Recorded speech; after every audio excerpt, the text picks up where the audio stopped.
So in my journey to really anticipate and develop this talk, I wanted to bring to light a research study that I found fascinating. I think it was 1987. They had a card game where there was villagers and werewolves.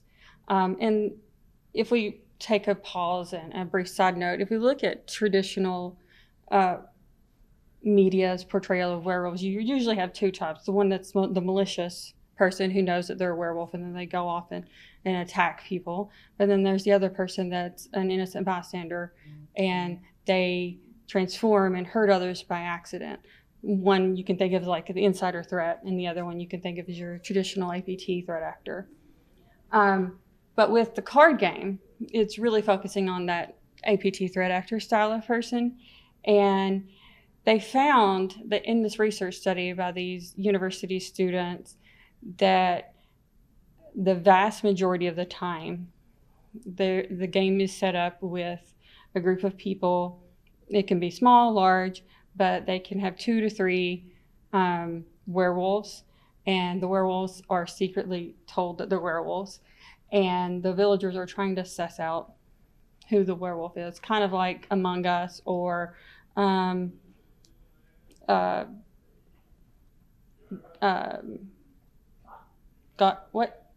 Mafia. Thank you so much. I was like, gangs, mafia, Godfather. Yeah, mafia. Thank you so much. Very similar to those types of games where you have just people in a room gathered together or digitally playing this game, and they're trying to see which one answers the questions or acts suspiciously, does something out of the social norm. I adapted that at a talk at a Birds of a Feather at RSA a few years back, where I had, and they do have seers, but I had my seers and my werewolves with the information that they're supposed to do certain behaviors, like we have our TTPs, they do certain behaviors. And even still then, you found that the vast majority of the time, without the seer, without your intelligence person, the minority, the informed minority, always wins against the majority. So the werewolves win. But when you have your intelligence, when you have your seer, the majority wins. The people who are looking for that threat win. So emulating the enemy is getting that intelligence, knowing those flows, knowing how the life cycle feels in real time. So with that, I went through and wanted to illustrate it in a way that gave an idea and a feeling behind what it means to emulate the enemy, knowing the werewolf among us, protecting our organizations, and helping us grow in our intelligence to better service our needs and our roles. We'll talk about a few things, including some of the foundational information about what it means to emulate, but then we'll dive into what the threat landscape is looking like right now, enhanced threat intelligence, and I'll show a video on a YouTube source, but of them doing exactly what I'm talking about in the previous slides, as well as things that we can do ourselves to secure a better future and tips to go on to you can take and go home with. So with under the threat landscape, things are changing, but they're also still the same. There are threats that from back in the 90s that are still very active threats today because people don't update their systems, for one. But two, sometimes they financially can't afford that update. So we need to see what those threats are and see if we can do any mitigating things and what that looks like in real time. You might think a threat actor, there's statistics about threat actors that sit and wait in systems for months on end. And that may be true, but when they initially gain entry into your system, what does it look like? What is the pace of that? If you're looking at your logs, what should you see next in the patterns in the logs? Yes, you have this individual TTP, but what does it look like when it's live and all together? So with our beautiful open source community. The lack of resources does not mean lack of danger. So we also have the ability to have resources like some of the tool sets I'm going to talk about today to be able to emulate and protect your organization. One quick note is that while organizations, companies have certain organizational feels and tendencies, threat actors do not care who or what you look like. They'll go after and hire after anybody that is useful to them or can benefit them in some way. So we need to think like the threat actor in that method and support everybody being inclusively into cyber and having a broad space of our defenses. So with intelligence, there are different levels of gaining intelligence. You can gain from like strategic telling, like the C-levels or your directors, but you're also going to give tactical or operational details to your particular security operations teams or your AIM teams, any team that can take this intelligence and give it to them in some way that they can go and just run with. If they have to take that intelligence and then go through and look at each individual thing and pick out stuff, they're not going to do it, in my experience. They're just going to see that and they're like, oh, thank you for this information. I'm going to set that aside when I have time to read it. So I usually have in my intelligence reports like a too long didn't read little blurb at the top. I'm like, here's this, here's your fine details. If you want more information, it's all down here, but this is your action items. For me, that's worked out pretty well. I've gotten some good action based on my intelligence before doing that. But depends on what your leadership or the team that you're looking for really wants when they digest their information. There are several frameworks you can get started with, like MITRE has attack, defend. They even have engage, and I think they have a new one that I forget what it's called. But they also have the threat emulation library, which I should have. I'll see if I can have at the end show you that. But the emulation library has lists of threat actors that you can emulate, or like micro, like short mini threat emulation sessions where they only emulate a tactic or a technique. So those are really good, useful tools when you're looking to emulate a threat actor. And you also want to collaborate. When you're doing intelligence, when you're doing threat actor emulation, having multiple teams that may be outside of the purview of security is really, really good to invest in getting what matters to them, asking them, like, you have this product, it's a fabulous product, thank you so much for building this product. How can we make sure this product shows that you all are rock stars? Let's test it and emulate it in like a test environment or a QA environment. But having a version of it to test and to make sure that their work continues, telling them the why and how it matters to them. So when you're communicating with them, you are communicating in a way that connects to their feelings.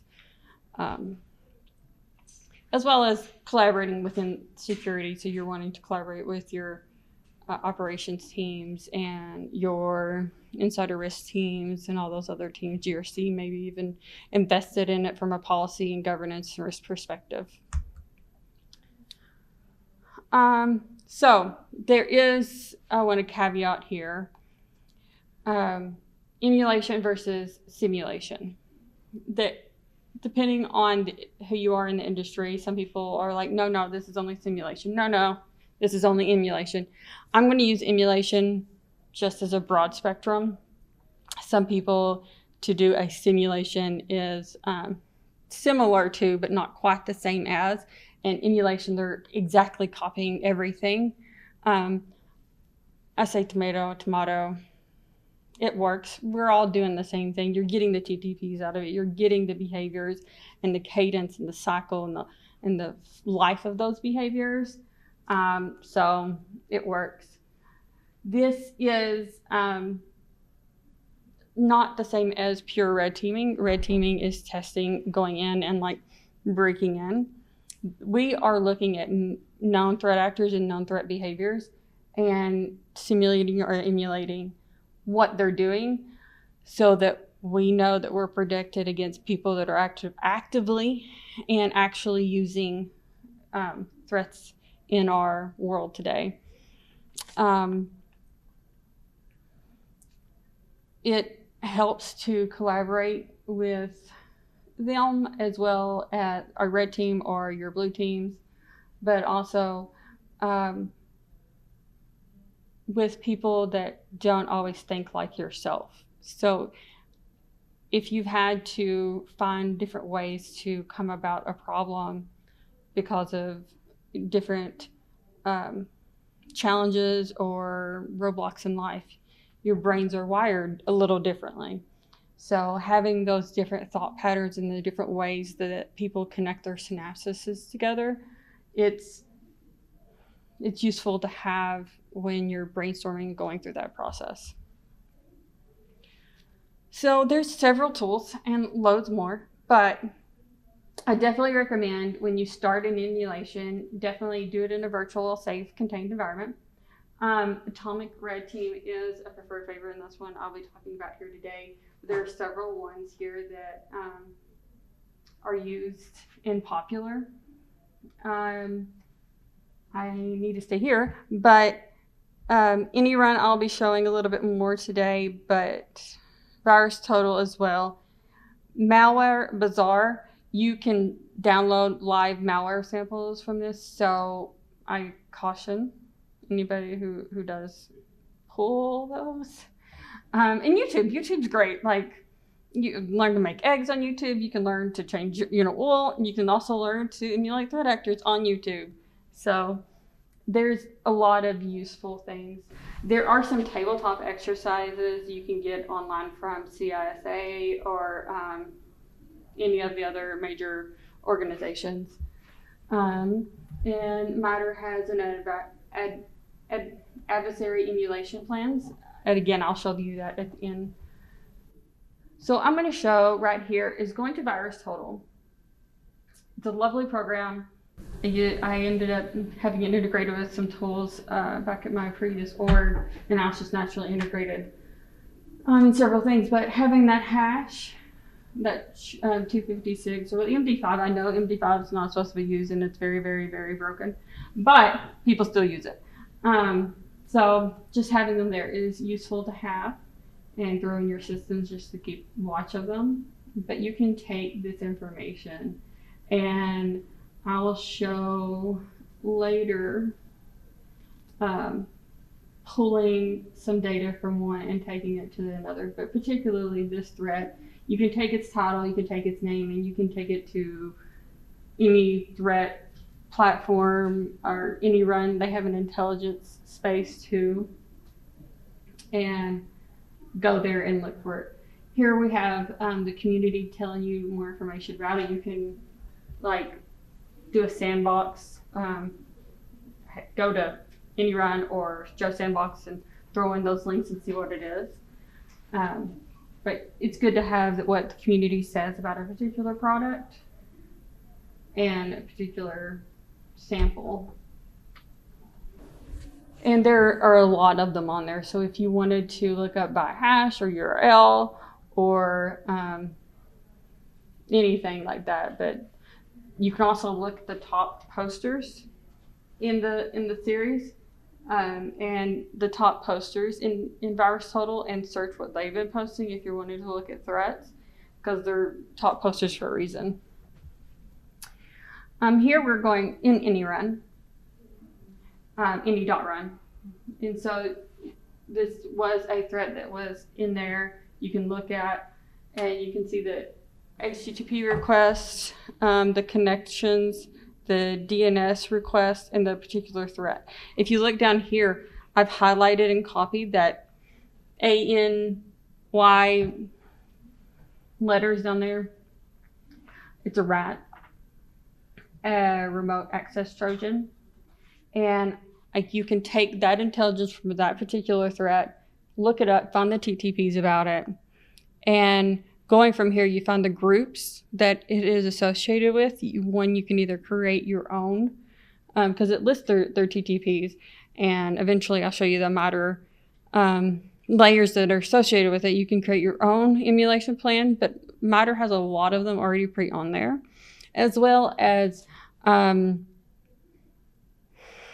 the Atomic Red Team has several of them that will follow emulation plans based on particular TTPs or threat actors. So you've now found a live threat in the wild. That particular threat is very active. You found exactly a TTP from it, and you're going to take that TTP and go to your emulation plans, figure out which one aligns to it, and then test it out. But you also can see from this particular TTP, this particular threat, what software they use. So maybe that you're blocked against this particular threat, but the software, the malware that threat actor is using is also listed here, and maybe you need to, once you're confirmed that you're safe from this, pivot to the next one because they're active. You know that this particular threat actor is very active right now. So you can pivot to that and just confirm that you're safeguarded from there. I'm going to scoot on a little bit further. So this shows the MITRE ATT&CK navigator for that particular threat actor. Trying to make it load. Okay, there we go. It automatically highlights the particular, I made it smaller so you could see larger across the map, but it highlights particular TTPs, and you can pivot from there and go into that particular technique or tactic above the procedures that they have, as well as seeing just the flow of the attack. And sometimes it's not exactly black and white going up and down like that, but sometimes you go backwards, forwards. And here I pivoted. I'll go back a little bit so you can see me pivot. I pivot here, and it's super tiny, but here at the bottom it says view technique. It took me a minute to get down there because it was tiny. I was like, well, it's probably the top. It didn't go there. Here you can see the scheduled job task, running the schedule, and it talks about which things that's invoked during that particular scheduled job task. And with Atomic Red Team, you can search it online, find it yourself. It is done by Red Canary, so don't be alarmed if when you search Atomic Red Team, you see Red Canary. That's okay. You're supposed to see it there. It talks about a little demo, use case scenarios. I showed the demo a little bit. It talks about adversarial emulation right there.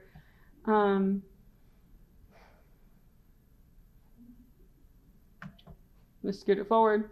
So it's a cute little video. It's a minute or two long.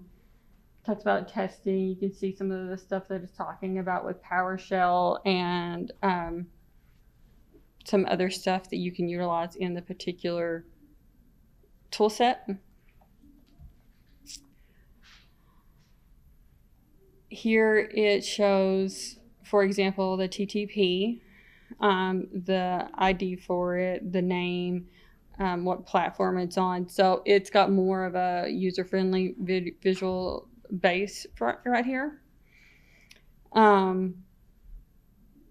As well as like if it needs elevation, so yes or no or check marks. But there's a lot of good tools and good resources that you can get from this to emulate your threat actors and get that information to your teams and your end users.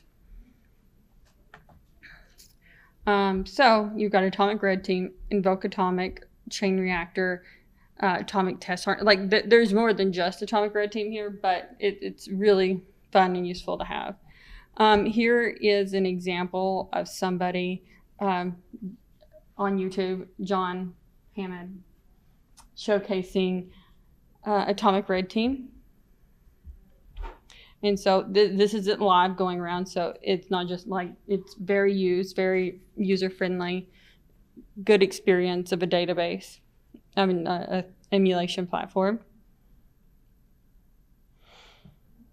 And you can see him just plug and play from the executable and the documentation. So even if you're not red team or you're not typically that security emulator, you can do this. You can get the experience, and then you can have that conversation with those red teams, or just to get experience yourself.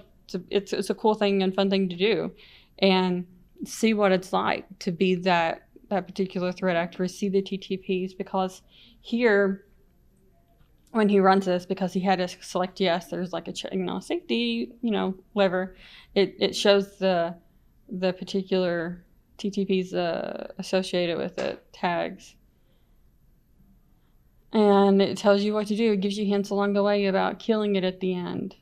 But it's really useful, and it's a good experience to have, just to getting the first-hand run as you go kind of emulation.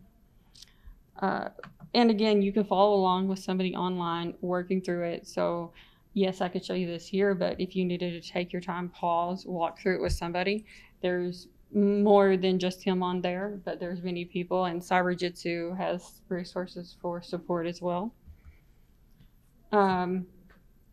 So more data along the lines of building together. Threat actors, like I said, do not care what your background is, what you look like. They just want money or to cause terrible, terrible effects on countries. So DEI and diversity is not just a name or a metric. These numbers here represent different studies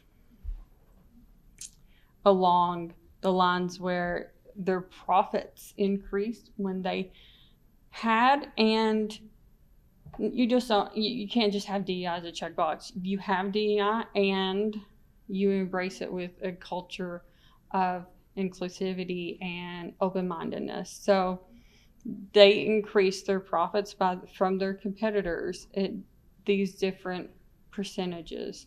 So if a company's like, hey, why should we do this? Why should we care about X, Y, or Z? And DEI doesn't just include race or your gender makeup, whatever that is. It includes people that deviate from the sociotypical standard norm, and that also includes veterans. That includes many people that have a lot in life and may not have a lot in life. So having those metrics to say, hey, it's worth it because we need to think differently and connect having the neurological ways that patterns have developed in people's brains versus the way my brain's developed. It's very important to think differently when you're competing against somebody that is very motivated and very real threat in our society today. So when we are securing together, we need to think about, one, developing our teams together for all of our teams, not just ops being against the ops silo or GRC being in the GRC silo. Like, we don't need to be siloed out, because I've seen that a lot in certain companies. Like our insider threat team was very on their own against the SOC team. The SOC team and them kind of competed instead of collaborated, and I was like, it doesn't help build a secure org. We're all there to build each other up. As well as we can run simulation exercises and empower our people that are in more junior roles to come into those organizations and really give them the experience of doing a simulation together and encouraging their growth and understanding in cyber. There's also joining groups like Cyber Jitsu, the ISAC groups. So FS ISAC is really great in threat intelligence. There's Slack groups. There's Diana Initiative. I think they have groups. It's on Discord. And you can take turns in sharing and learning with other people in your local communities. I know I attend a DC 402 group in my local community very often. So it's getting out there, getting those people and collaborating together, building those relationships, but also seeing what they're seeing. So I wanted to come to this a little bit quicker because I wanted to show you the emulation library and walk through that a little bit with MITRE. However, some things that you can do going home is going to the Atomic Red Team, just taking a technique from the known threat and getting your VM out and trying it out. You can run a tabletop simulation, and that can be, it doesn't have to be technical. It can just be, what would you do? Where would you go? And there's some good ones that you can tailor to your needs on the ISACA's or CISA's websites. And you can take and map some of those known active threats against your org. And you can take those and map them out based on what you're seeing and you found this particular threat actor active live in the wild. Or you can take and look at your firewalls and see which threat actors are hitting you, what countries, what industry are you in. Are you in the finance industry? Are you in the healthcare industry? What particular threat actors are targeting them currently active right now? And you can join your local meetups and stuff like that to really get out and get your intelligence going. I'm going to allow a Q&A and then I'll go into showing that emulation. Does anybody have any questions? Okay, awesome. I'll go into showing that emulation library real quick. So I'm going to go to MITRE. Oh, there it is. Nope. This is why you don't do Demos Lab. I meant to have that on there.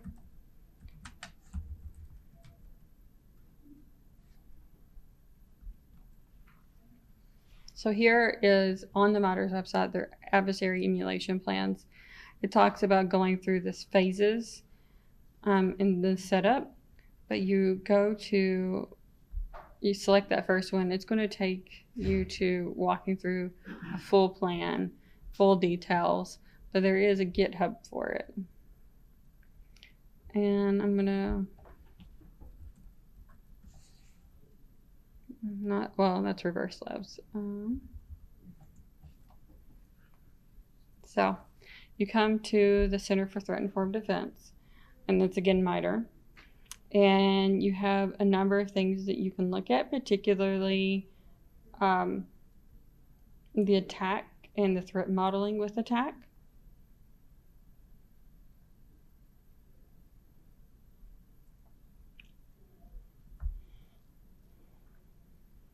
I'm going to go back to that particular emulation plan really quick. This is the README page, so it talks to you about the full emulation plans. This one's based on either an APT or a particular side loading a particular attack. These are macro, sorry. That's the full, these are the macro plans. I said the mini, I meant micro, where you're targeting one smaller, finer, particular thing about a threat and threat actor and just emulating that and seeing what that looks like. It's got some more information. It brings you back to attack. and all that information there. So for example, the adversary emulation plan for Active Directory.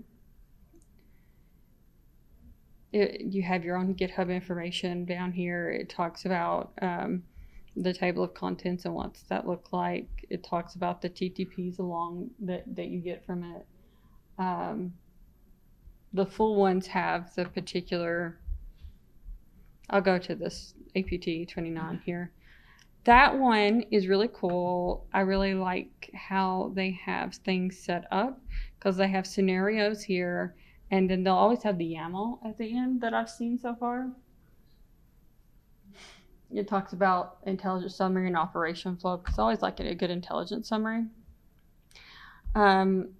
With these adversary emulation plans, you can get one group or you can get multiple groups that it's associated with. Or I think it's just one group, but the group names are different names depending on the vendor. I apologize for that. That's the switch of Cozy Bears, CrowdStrike, and it just depends on the vendor. That was him. But it shows you the attack navigator, and if you select it, you can select more information and really see it. It's currently an image, but I'm willing to believe that at least the last one I saw, it had a link. Yeah, it had a link to the actual attack navigator. But all these things that you can take and emulate in your environment based on your particular needs. It's got some references. I didn't see there last time, but that is the adversary emulation plan, as well as what Atomic Red Team looks like. Here is my contact information. So thank you all so much. I appreciate your time, and thank you for staying here with me.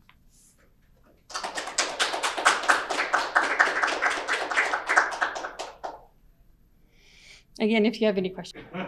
It's fine. You know, it totally works. I don't need to test if anything works. What are you talking about? No. Yeah, no, that's a great point, to go use Atomic Red Team to go back and test that updates and changes you've made to your environment actually are effective. Or maybe you accidentally updated something, but it broke something that was previously updated in a previous update. So you never know until you test. Thank you. Yes. So the question is if I've seen many organizations put a scheduled plan, like a system in place for doing emulation plans.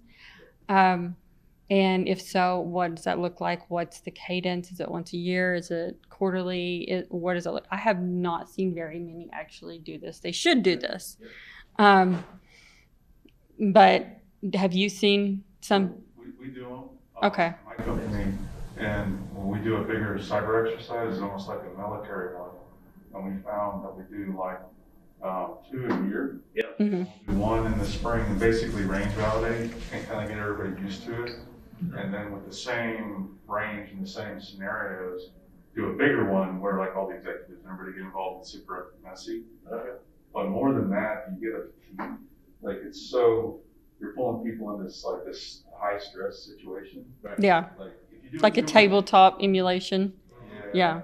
So I have the mic up here and it's not back here, so I'm going to reiterate it for the mic.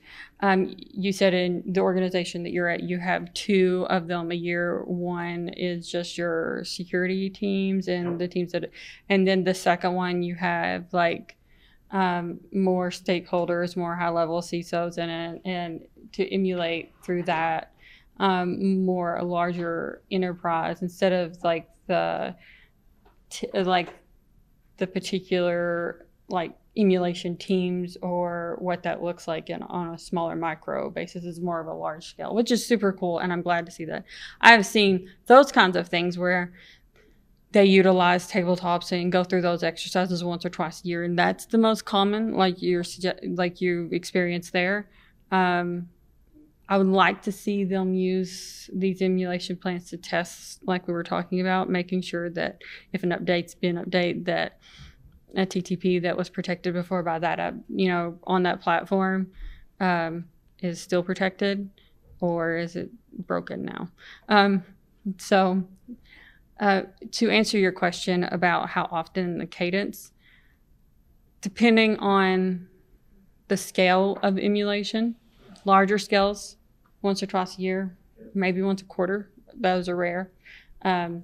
Micro scale, like a team emulating on a regular cadence to simulate that intelligence to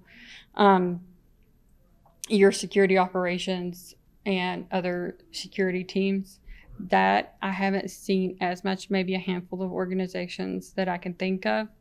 But they do that, one, based on threat reports they get monthly, or other information. Yeah, thank you.